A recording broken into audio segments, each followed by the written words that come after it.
Hi, it's Samantha with Soap Essential. I hope you're having a beautiful day today. I just have a quick little video. I want to talk to you about 3 awesome products that should be part of your daily skin routine. The first one is retinol. Now, you don't want to confuse retinol with retinoid A, right? They're both derivatives of vitamin A, but retinoid A is with a prescription. Retinol you can get over the counter. The big difference between them is that one is really fast acting, so that would be retinoid A.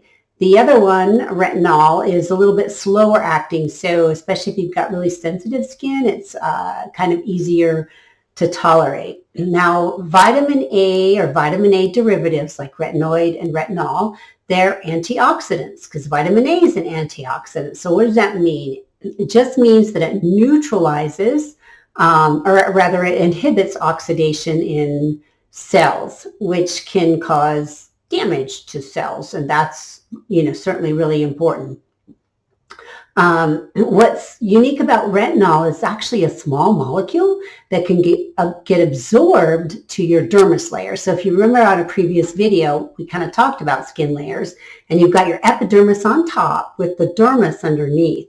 And so the retinol actually absorbs into the dermis where your new skin layers are made from. And what it does is it gets absorbed into the dermis and it neutralizes those free radicals that are in that layer, preventing cell damage. At the same time, it stimulates collagen, which is a protein, right, to build. And what this does for your skin is it gives it like a more plump appearance. It reduces fine lines and wrinkles. And, the collagen is that sort of matrix structure that really gives our skin that nice, firm, sort of elastic type look to it. And that's why retinol is such a great product. It can make your skin sun sensitive, so you don't want to use it at night. It's a product you would only use once a day. And if retinol isn't part of a moisturizing cream, then you would put your retinol on and then allow it to absorb in 5 to 10 minutes before doing your moisturizing at night after. For some people who are really sensitive, maybe doing retinol every other day or every 3 days is enough until they kind of build up a tolerance for it. And then if you're lactating or pregnant, you don't want to use retinol unless your doctor says that it's okay for you to do so. But it's a great one to definitely add to your skin routine because it really does build collagen and it works on collagen. So if you're taking a supplement because you're trying to, stimulate the collagen in your body, retinol works way better than a collagen supplement. Collagen is protein. So what happens when your body absorbs protein, it breaks it down into its individual amino acids. So that's how it gets absorbed into the body. So on the other side, your body is going to decide how it's going to use those amino acids. And that doesn't mean necessarily they're going to be reconstituted as collagen. So if you want to affect change in collagen in your skin, use a retinol cream. You'll save yourself money, and the bottom line is it really, really works. The next one I want to talk to you about is hyaluronic acid. I'm sure you've heard about it. It's been around for probably maybe 2.5 decades. Hyaluronic acid actually has got quite a broad scope of applicability. If you've ever had an injection in your knee with that wasn't a steroid, oh my gosh, my mind's going blank now. Anyway, that's like a steroid. It was probably Synvisc or Euflexa. Those are basically hyaluronic acid. Now, hyaluronic acid is a natural substance that your body actually makes. It's found in a lot of body fluids like your eyes and your joints because it acts as kind of a cushion and a lubricating element to those. So what is so awesome about hyaluronic acid is it's really good at retaining water.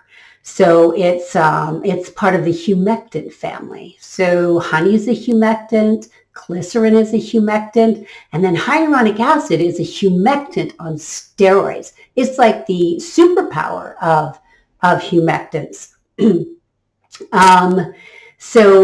Hyaluronic acid is part of a structure called polymers. And polymers are kind of long chains of atoms, and they're very complex. And what they do is they leave a lot of space for other chemical compounds to latch onto, like water. And that's why hyaluronic acid, so a quarter teaspoon of hyaluronic acid can hold 1.5 gallons of water. So it can actually hold 1,000 times its weight in water, which is why it's such an effective humectant. In fact, it's the most effective as far as a polymer, like water absorbing polymers, as far as natural or artificial. It's the best polymer out there in regard to absorbing water, and your body makes it. But as you get older, right, we lose hyaluronic acid. Your body doesn't make as much. And so by putting on a topical cream with hyaluronic acid, right, it helps give it that suppleness. It helps reduce lines and wrinkles, and it sort of gives your skin an overall appearance of just really nice skin health. So strongly recommend hyaluronic acid as one of your skincare ingredients. The last one I want to touch on is niacinamide. Now, niacinamide or nicotinamide, they can be used interchangeably. They're just basically a form of vitamin B3, which is niacin, which is where the name comes from. So niacin is found in many foods. It's an essential B vitamin, right? You can fish, milk, eggs, green leafy vegetables, cereals, because it's added in on those. But it's necessary for the function of fats and sugars in the body to maintain like healthy cells. And it works by helping the skin build protein and prevent like the damaging effects of just our natural environments, external factors like exposure to the sun, wind, bad diets, just natural pollutants in the air.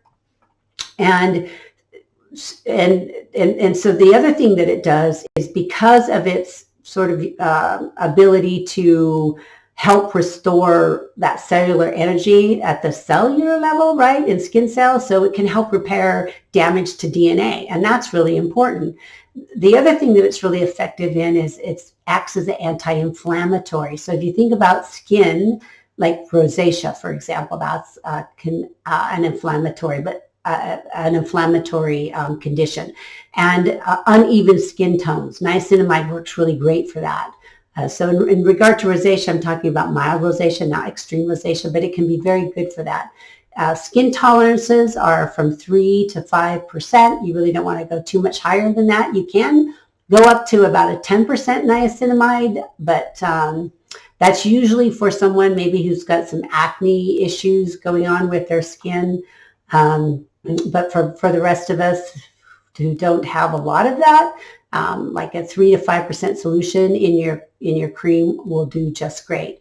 So those are the 3 ingredients that I wanted to share with you today: retinol, hyaluronic acid, and niacinamide. Great, great, great for your skincare. I hope you have an awesome day. Keep looking up, and I'll see you on the other side.